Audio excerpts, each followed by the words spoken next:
Hey, with the busyness of last week being Holy Week and Easter, I didn't have a chance to film a video to kind of set up this week, so I'll do it for you right now.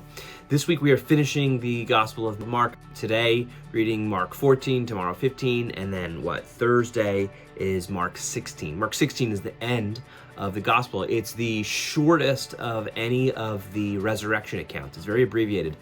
In fact, Jesus doesn't actually appear in it. It's just the women who are going to the tomb with the spices to anoint him, wondering how is the stone going to get rolled away, only to find out the stone's already been rolled away and an angel is there. And the angel says to them, you're looking for this Jesus, he's not here, he's been risen. Go and tell his disciples and Peter, to go to Galilee and you'll see him there just as he told you. But the interesting thing about the resurrection story in the end of the Gospel of Mark is that it just ends abruptly. It ends like this. So they went out, the women, and they fled from the tomb, for terror and amazement had seized them, and they said nothing to anyone, for they were afraid. A lot of people think that the actual end of the Gospel of Mark got lost. If it was the end of a scroll or a piece of paper or something, maybe it got torn away, or, maybe it got lost. I don't know, because why would Mark end the Gospel like this? Jesus doesn't even appear, and it just ends with these women running away from the tomb because they were afraid. And I think that this is precisely how Mark intended to end the gospel. I think this is what he wanted, because he doesn't want to wrap up the story nicely, because the story isn't wrapped up, right?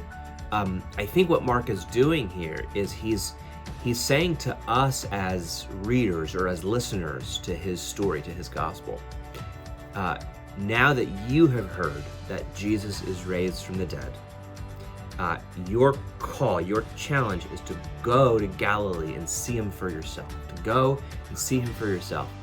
Now that you've heard this news of the resurrection, what are you going to do? Are you going to run away in fear and say nothing to anyone? Or are you going to run to him and see him for yourself?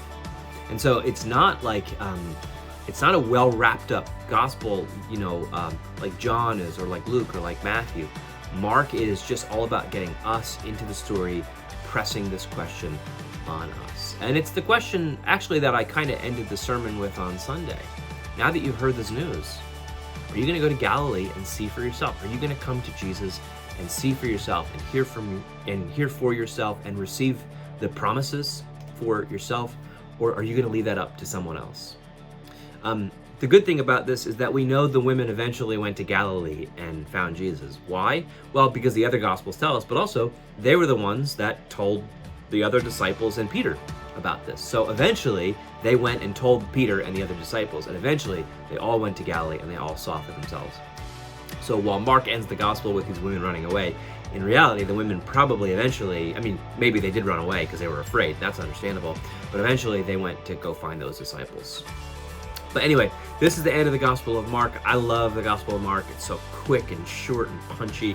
We'll wrap that up this week, and then we'll have a little bit of some really, really important Psalms to kind of close out the week. Anyway, I hope you're having a good week of reading. If this is spring break and you're off, happy spring break.